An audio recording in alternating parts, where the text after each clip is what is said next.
Hora de conversar com o Rodrigo Orengo. Após adiamento, o plenário da Câmara pode votar hoje a PEC que abre caminho para bancar o Auxílio Brasil. Orengo, duas perguntas. Primeiro, a gente falava aqui da desconfortável situação da oposição, né?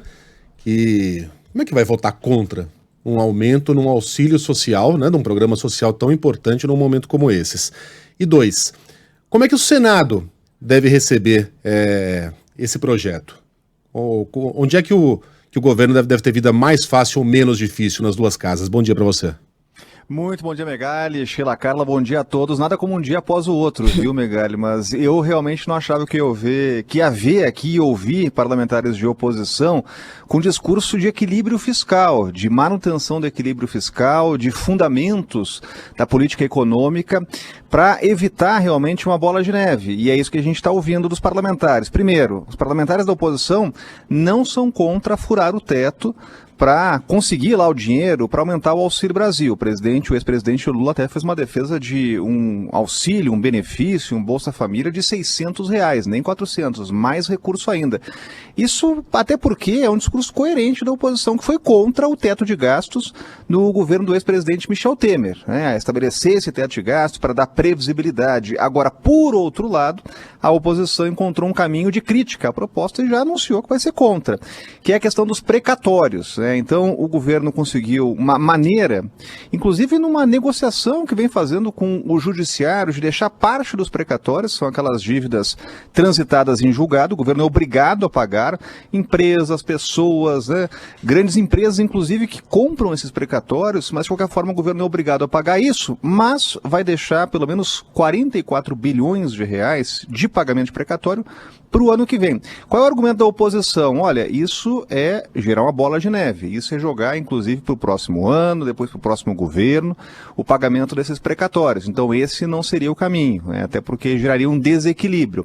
Então, esse é o flanco de crítica que a oposição encontrou, mas a oposição não é contra o furo no teto, que é a questão mais crucial aí de todo esse debate, né? Agora, a oposição tem votos suficientes, Megali, para barrar essa PEC dos precatórios? Não tem. Então vai marcar a posição, vai fazer um discurso político, mas não tem votos necessários. Agora, obviamente, se tivesse o apoio da oposição, seria uma lavada, seria uma vitória acachapante aí da tese que é defendida pelo governo e também por partidos aliados e principalmente pelo Centrão. Agora, tem um pano de fundo aí, tem um pulo do gato que pode ajudar na aprovação dessa proposta. Por quê? Ao você realmente mudar a regra do teto de gastos, principalmente aquela indexação ali da inflação, abrindo espaço no orçamento para mais despesas, para conceder o benefício aí às famílias que mais precisam, você também está abrindo espaço para outros tipos de gastos. Então, há um cálculo sendo feito que essa aprovação pode liberar espaço no orçamento para aumentar o valor das emendas parlamentares, em mais de 10 bilhões de reais no ano pré-eleitoral.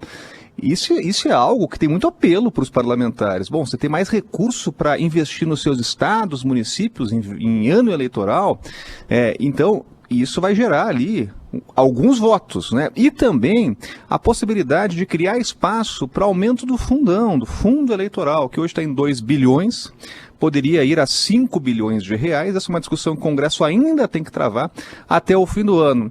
Agora, essa é uma pauta que é defendida pelo presidente da Câmara, Arthur Lira, Ele é o padrinho dessa matéria, defende e vai articular pela aprovação, Então conta aí com apoio fundamental na Câmara. Na sua avaliação entre Câmara e Senado, é claro que o governo pode enfrentar mais dificuldade no Senado, mas hoje é a votação, a ideia é já avançar, a ideia inclusive é votar primeiro e segundo turno nessa semana para depois liberar para votação no Senado.